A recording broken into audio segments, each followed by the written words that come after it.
Bienvenido a la guarida mística. Siéntate junto al fuego y deja que te cuente una historia.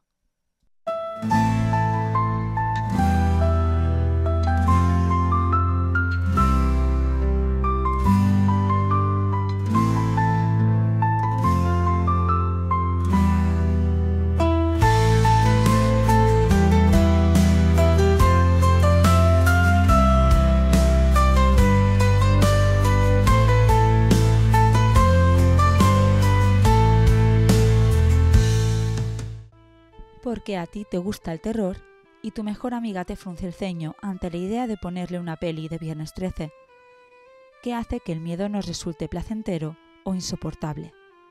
Hoy vamos a explorar los laberintos de la mente humana. Coge el chocolate caliente y siéntate en la hoguera.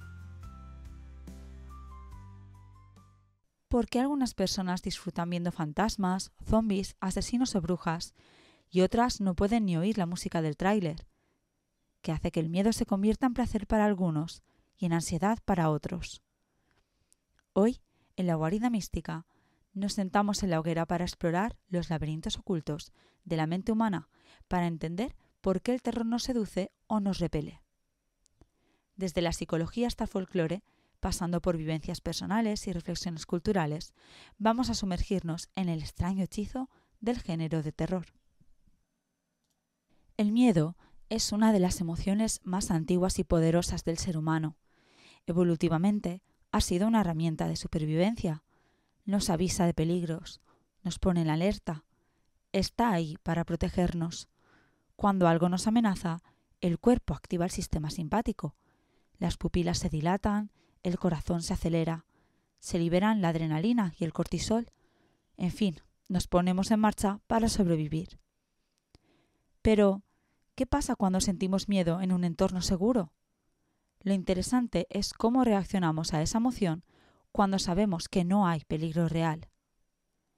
Según el neurocientífico Joseph Ledoux, el miedo se puede activar incluso sin peligro real, porque el cerebro emocional responde más rápido que el racional. Y en ese vacío entre lo imaginario y lo real es donde vive el género de terror. Cuando vemos una película de miedo, nuestro cuerpo reacciona como si algo malo pudiera pasar, pero nuestra mente sabe que no. Y eso genera una especie de montaña rusa emocional. Sentimos miedo, pero estamos a salvo. Y eso para muchos es placentero. La psicóloga Glenn Sparks, de Purdue University, estudió este fenómeno y lo llama excitation transfer. Dice que después del miedo, el cuerpo entra en una fase de liberación, de euforia, como después de una atracción intensa. Esa mezcla química es para muchos una forma de disfrutar el terror como si fuera un deporte emocional, por así decirlo. Y es que aquí entra lo que la psicología llama morbid curiosity, la curiosidad morbosa por lo perturbador, lo extraño, lo prohibido. Según un estudio del año 2014, publicado en el Journal of Personality and Social Psychology, la curiosidad morbosa no está relacionada con tener una mente oscura, sino con la necesidad de entender el peligro desde un lugar seguro. Es una forma de desarrollar empatía con el miedo ajeno y explorar los límites personales. Según los estudios de la socióloga Margie Kerr, especializada en el miedo, muchas personas buscan en el terror una forma de liberación emocional, de soltar el estrés y la energía mental acumulada. Además, hay un componente de personalidad importante. Las personas con alta apertura a la experiencia, un rasgo del modelo de las 5 grandes factores de personalidad, tienden a disfrutar más del terror. Son personas que disfrutan explorando emociones intensas, incluso las incómodas, en contextos seguros. Este tipo de personalidad está relacionada también con una mayor tolerancia a la ambigüedad, lo imprevisible y lo emocionalmente complejo.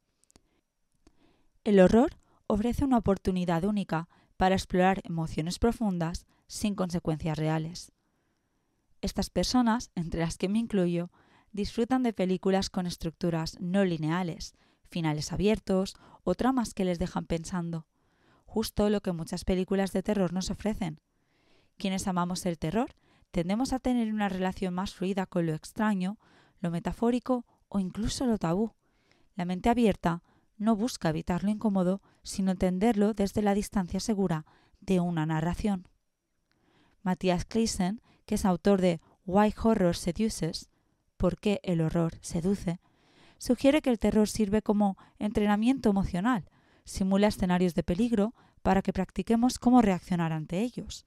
En resumen, para algunos el terror sería como una vacuna, pero por desgracia para otros es un veneno innecesario. Otra curiosidad es que la teoría del modelo recreativo del miedo afirma que las personas que consumen terror con regularidad desarrollan mayor resiliencia emocional, toleran mejor las crisis, reaccionan más calmadas ante imprevistos y son más empáticas en situaciones de estrés ajeno. Este concepto de entrenamiento emocional ha sido reforzado por estudios recientes que analizaron reacciones de fans del horror durante la pandemia del COVID-19. Los resultados mostraron que quienes consumían terror regularmente manifestaban menos ansiedad generalizada y mayor sensación de control ante situaciones reales de estrés.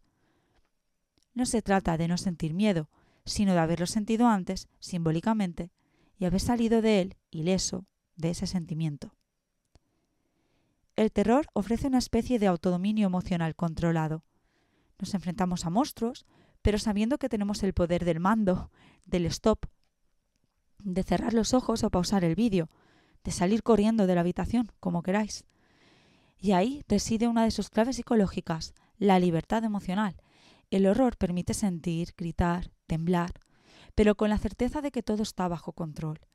Es la misma lógica que hace que juguemos a darnos sustos cuando somos niños, o que nos contemos historias de miedo alrededor del fuego, en acampadas, o cuando nos quedamos a dormir con amigas. No queremos que sea real, pero sí queremos sentirlo como si lo fuera. En ese sentido, el terror también tiene un valor simbólico. Nos permite confrontar temas prohibidos, la muerte, la soledad, la locura, el dolor, desde una perspectiva observadora y segura. Nos permite hablar de esos temas sin el estrés que nos generarían si fueran reales para nosotros. Nos permite darle vueltas, entenderlos mejor desde la tranquilidad de nuestro sofá. Pero incluso entre quienes lo disfrutan, hay diferentes tipos de relación con este género. Algunos buscan catarsis, otros adrenalina y muchos simplemente una forma de arte y entretenimiento diferente. Sin embargo, hemos de tener en cuenta que no todos crecemos rodeados del mismo tipo de narrativas. En algunas culturas, el miedo se abraza como una herramienta simbólica. En otras, se evita o se reprime. Por ejemplo, el horror japonés no se basa tanto en los sustos, sino en lo inquietante, en lo que permanece. Las figuras como los yurei, los fantasmas con emociones no resueltas, o los onirio, espíritus vengativos femeninos, hablan de traumas, de honor y de memoria. En cambio, en el cine norteamericano, el horror suele estar más ligado a lo social. Los adolescentes, suburbios, violencia, tiene un componente menos profundo. Europa del Este, por su parte, ha cultivado desde hace siglos mitologías oscuras, llenas de bosques y seres sin nombre. Y en Latinoamérica, el terror está impregnado de leyendas orales, de muertos que regresan y de pactos con el más allá. Y en España, el terror se entrelaza profundamente con la historia y la cultura del país, desde las leyendas medievales, como la Santa Compaña, en Galicia, hasta las representaciones teatrales de Don Juan Tenorio, de José Zorrilla, que se mantienen vivas en ciudades como Valladolid, Alcalá de Henares y Madrid, durante el Día de Todos los Santos. El miedo ha sido una constante en la narrativa española. Además, figuras como el sacamantecas o la tragantía forman parte del bestiario popular que aún se celebra en eventos como la Noche de Ánimas, en el Borge, en Málaga. Estas tradiciones reflejan cómo el terror en España no solo entretiene, sino que también conecta con la memoria colectiva y las emociones profundas de la sociedad. Pero es cierto que en comparación con otros países, no hemos cuidado mucho nuestras leyendas, bestiarios y monstruos particulares. De ahí que yo misma ya he hecho algunos vídeos dedicados a rescatar leyendas o monstruos valencianos, tan desconocidos por el público en general. Luego está el tema de las generaciones, por supuesto, cada una de ellas marcada por distintos monstruos, entre comillas. La guerra, la tecnología, la crisis moral. Los niños de los 80 crecieron con Freddy y Jason, los de los 90 con Scream y La Maldición. Hoy los terrores han mutado. Casas inteligentes que te espían, redes sociales que nos alejan de la realidad y familias que parecen perfectas hasta que no lo son. Cada época tiene sus propios miedos, pero todos se filtran a través de la misma lente, la necesidad humana de nombrar lo que nos inquieta, de darle forma, y el terror como género lo hace mejor que ningún otro. También hemos de valorar que nuestra experiencia personal cuenta. Algunas personas han vivido situaciones traumáticas y el terror les reabre heridas, se lo hace pasar mal de verdad y les deja secuelas. Otras personas han crecido viendo películas de miedo como parte de una tradición familiar o adolescente y han desarrollado una relación simpática con él. En mi caso, sin ir más lejos, solía alquilar películas de terror en el videoclub con mis amigas y verlas en casa de alguna de nosotras mientras comíamos chucherías y nos asustábamos de cualquier ruido que escuchábamos. Es uno de mis recuerdos favoritos, por lo que no es de extrañar que el cine tipo slasher, sobre todo como Scream, que además fue una de las películas que estrenó en mi época de niña a adolescente, no solo me guste, sino que tenga además un componente nostálgico que me atrae. Y bueno, también por comentar un poco más mis gustos personales, a mí me fascina el momento inicial en las películas de terror en el que todo parece tranquilo. Esa calma que precede al horror. Una familia desayunando entre risas, un grupo de amigas que se va de excursión, una pareja de viaje con música en el coche. Todo es cálido, humano, real y reconfortante. Y justo ahí, cuando parece que estás entrando en una película costumbrista o en una comedia ligera, algo cambia. Una mirada, un ruido, un silencio demasiado largo. Entra una banda sonora que nos empieza a avisar de que algo pasa. Ese giro es magnético para mí. No sé si es porque me gusta la sensación de lo imprevisible o porque me recuerda que la seguridad en el fondo es una ilusión. En muchas películas, las que más amamos, lo más inquietante no es el monstruo ni el asesino, es el contraste, es el cambio de tono.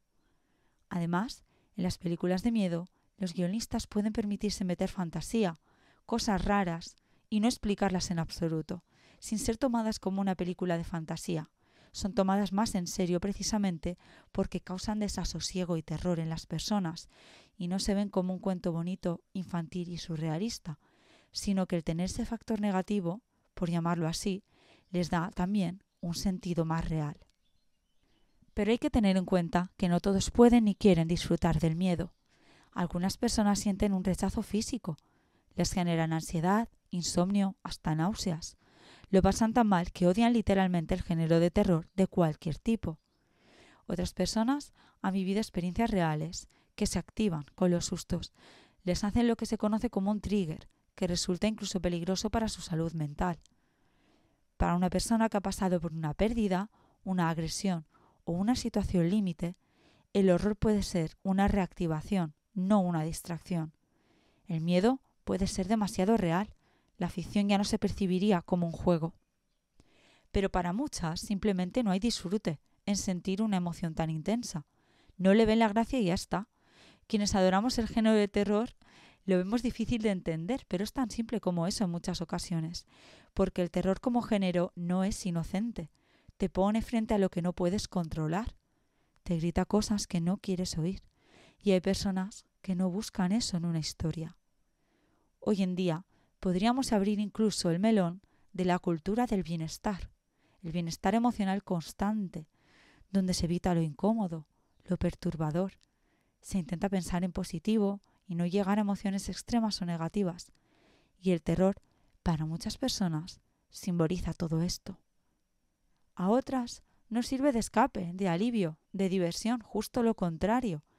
Aún así, obviamente, cuando yo misma llevo varias películas de terror vistas en varios días, me empiezan a apetecer comedias, fantasía inocente y otros géneros agradables, cómodos y seguros, que sean totalmente lo contrario, para compensar, diríamos.